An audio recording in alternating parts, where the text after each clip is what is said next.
Elementary. It's Friday as we conclude Arts Week here at École. We've been seeing great submissions all week of students doing some very artistic things. We even have Kara, who made herself her very own quilt. And check out this wedding cake that Miss Vipke made for Miss Ivisic. Next week we have a Culture Week coming our way. If you have a story or picture or video to share about life on the farm, we'd be happy to receive it if you want to send it in to us. We were cleaning around the school. We saw a whole box of flower seeds. We're going to put them out in front of the school. If you want to pick up some packages of seeds, just stop them by the school. And they're yours for free.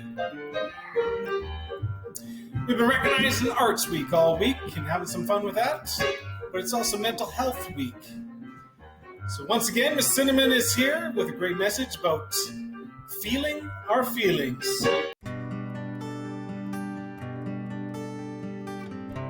Good morning, everyone. I hope you all had a fantastic week. This week is one of my most favorite weeks because it is Mental Health Week. And we talked about mental health last week when we did Hats On for Mental Health Day. And so I thought we'd continue on our conversation this week. So in case you missed last week, mental health is all of our thoughts, our feelings, and our behaviors. And when I say behaviors, I mean how we are responding to our thoughts and our feelings. We also talked about how important it is to connect with those people around us that we feel comfortable talking to, because sometimes we do get an overwhelming amount of feelings and we don't know how to handle it all, and we shouldn't have to handle it all on our own. And so that's what I want to focus on this week, though, is just focusing on our feelings itself, because we need to be able to first name our feelings and understand our feelings in order to be able to talk about it. And we experience so many different feelings throughout the day, and sometimes we feel more than one feeling at one time, which can be a little confusing, but that's what we call having mixed feelings.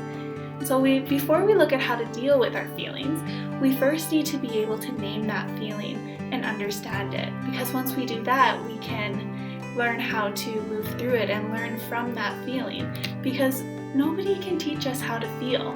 That's something that we have to learn through our experiences. So we must first experience sadness in order to understand it and then know how to move through it. Or we must experience anger in order to understand it and then know how to move through it. So it's okay if we are feeling these more powerful feelings such as sadness, anger, frustration, or worry, because we need to be able to feel them and face them to know how to move through it. And it is important that we do feel them because we don't want to avoid those feelings. So when you're faced with an overwhelming amount of feelings, it's important that we first just pause. And it's important that we just take a breath and be able to name that feeling. A man named Dan Siegel says we have to name it to tame it. So what that means is we have to name our feelings in order to understand it. And then once we do understand it, that gives our body that sense of calm. And it's okay if those flood emotions do come, because especially right now, we don't want to try and stop those feelings. Let's let them come, and let's just take that deep breath and name that feeling so that we can understand it and calm our bodies, and then connect to those people around us to support us through it. And the more we do that, the easier that it's going to get. So on that note, I hope you all have a great week, École Elementary. You are all doing such good work. We miss you so much. Stay healthy and stay kind. Name it to feel it. I like that, Miss Cinnamon. Thanks for sharing these mental health minutes and keeping us grounded with great messages all week and all this month. Well, that's just about it. Just one thing left, the challenge of the day. And it's Mother's Day on Sunday, so your challenge is to let your mother know how special she is. Remember, if you're good at learning, you're good at life. Have a great day. Go Rocky.